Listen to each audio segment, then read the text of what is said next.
PT Sudah Muncul Tbk merupakan perusahaan produsen jamu dan obat herbal modern yang berdiri pada tahun 1991 dengan Bapak David Hidayat sebagai direktur utama. Dengan pangsa pasar sebesar 43%, menjadikan Sudah Muncul sebagai market leader dalam industri jamu di Indonesia.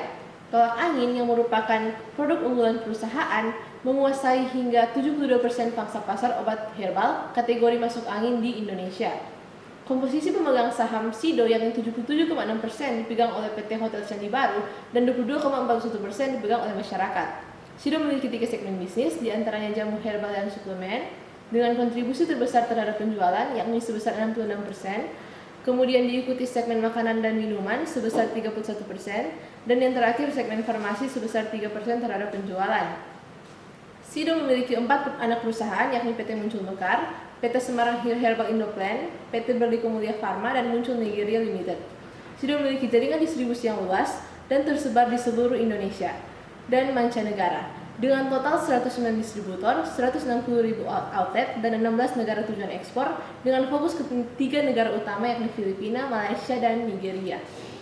Selanjutnya, di sisi tinjauan industri farmasi mengalami pertumbuhan pesat saat pandemi COVID-19 seiring dengan meningkatnya permintaan masyarakat terhadap produk obat-obatan untuk menjaga kesehatan tubuh. Namun, kinerja industri mengalami perlambatan pasca pandemi. Dilihat dari persentase pertumbuhan PDB industri pada 2021 sebesar 9,61%, akan tetapi menurun drastis pada 2 tahun terakhir hingga mencapai 0,11% pada 2023. Pelemahan kinerja industri dapat dibuktikan dari tren penurunan persentase pendapatan dari emiten farmasi pasca pandemi. Terlihat Sido mengalami penurunan pendapatan selama 2 tahun berturut-turut. Kemudian inflasi volatile food meningkat drastis dalam waktu setahun terakhir dengan komoditas beras sebagai penyumbang terbesarnya. Inflasi mencapai 2,16% pada Maret 2024, yang mana hal inilah yang menjadi penyebab utama pelemahan daya beli masyarakat. Daya beli yang melemah membuat masyarakat memprioritaskan pembelian produk primer dan mengesampingkan produk non-esensial seperti jamu atau suplemen kesehatan. Dan pada akhirnya akan terjadi penurunan penjualan perusahaan sebagai dampak inflasi volatile food. Terlebih lagi, kenaikan suku bunga acuan menjadi 6,25% per 24 April tahun 2024 berpotensi semakin melemahkan daya beli masyarakat. Proyeksi pertumbuhan ekonomi global stagnan di 3,2% dipicu oleh perang di Ukraina, inflasi tinggi, dan kenaikan suku bunga. Konflik di front Timur Tengah menyebabkan kenaikan harga BBM. Minyak West Texas Intermediate naik menjadi $83 AS per barel. Suku bunga The Fed masih tertahan di 5,25% dan diprediksi akan naik, yang mana hal ini menjadi imbas dari eskalasi konflik di Timur Tengah. Saat ini dolar AS terus menguat hingga melemahkan kurs rupiah. Sulitnya perluasan ekspor di wilayah Asia, Indochina, Semenanjung Arab, dan Afrika karena ketidakpastian geopolitik di Timur Tengah yang berpengaruh pada aktivitas pengeksporan produk Sido muncul menjadi mahal dengan harga produk yang murah. Pertumbuhan yang melambat terutama disebabkan oleh dampak gabungan dari peningkatan inflasi dan kebijakan moneter yang ketat yang mengurangi permintaan, yang mana hal ini berpengaruh pada nilai saham Sido karena akan terjadinya penurunan permintaan pada industri farmasi dan obat herbal. Pertumbuhan PDB real Indonesia tercatat sebesar 5%, didukung oleh pertumbuhan 5,4% pada kuartal 4 2023. Tingkat inflasi yang tinggi menyebabkan Bank Indonesia selaku bank sentral menaikkan suku bunga. Inflasi tinggi tahunan Maret 2024 sebesar 1,77% meningkat yang sebelumnya 1,68%. BI rate menaikkan 25 BPS menjadi 6,25% yang menyebabkan daya beli masyarakat cenderung mengalami penurunan yang disebabkan oleh kenaikan harga kebutuhan pokok seperti makanan dan transportasi. PMI untuk industri kimia farmasi dan obat tradisional mengalami penurunan yang menjadi 52% pada kuartal 4 tahun 2023. Hal tersebut menyebabkan ketidakpastian ekonomi dan kemungkinan akan terjadi penurunan terhadap profitabilitas perusahaan Sido muncul di sepanjang tahun 2024. Selanjutnya, kami memakai metode Porter 5 Forces untuk menganalisis persaingan di industri.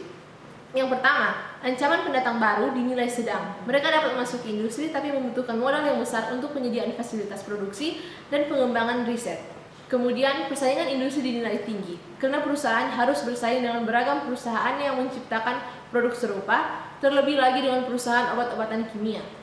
Selanjutnya, daya tawar pemasok dinilai rendah karena banyaknya supplier tanaman obat di Indonesia membuat perusahaan dapat dengan mudah berganti pemasok.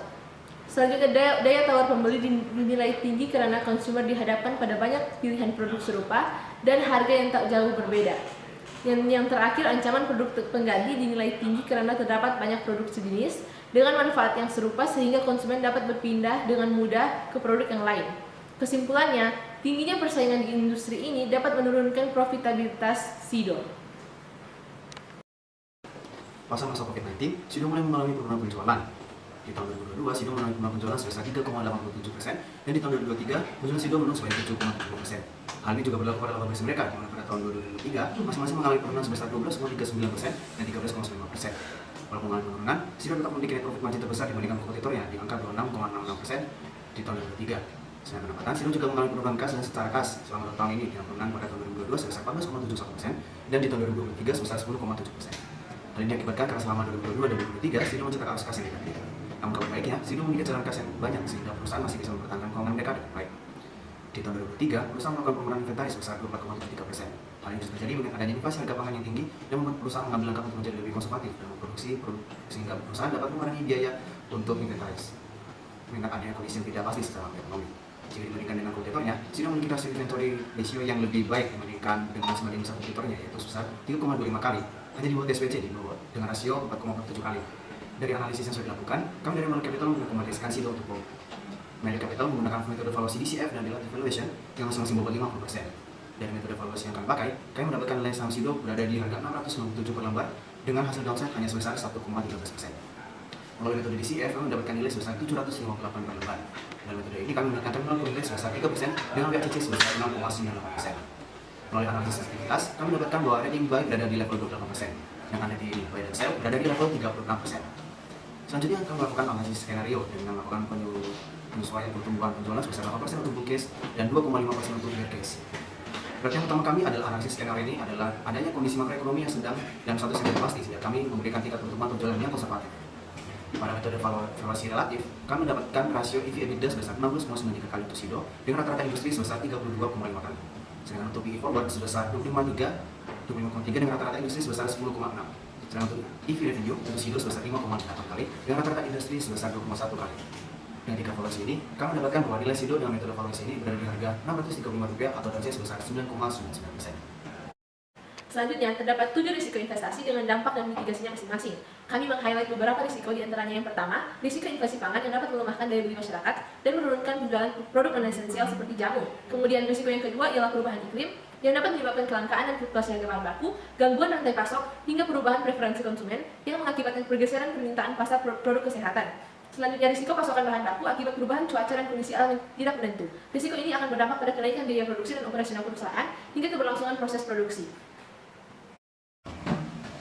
SIDO muncul dapat mengimplementasikan kebijakan GCG dengan baik. Faktor environment yang berpengaruh positif pada nilai lingkungan PT SIDO muncul Tbk seperti intensitas penggunaan air bersih untuk proses produksi stabil di tahun 2023 dibandingkan tahun baseline 2021 pada angka 0,00349 megaliter per ton.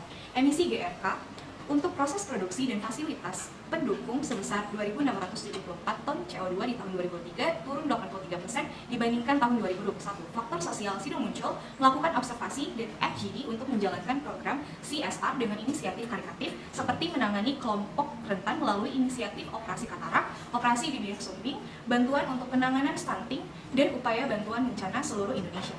Program CSR pemberdayaan masyarakat dilakukan dengan program petani mitra.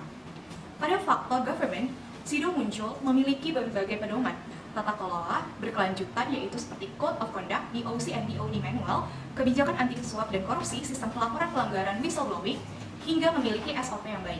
SIDO muncul juga rutin dalam memberikan program pelatihan ESG.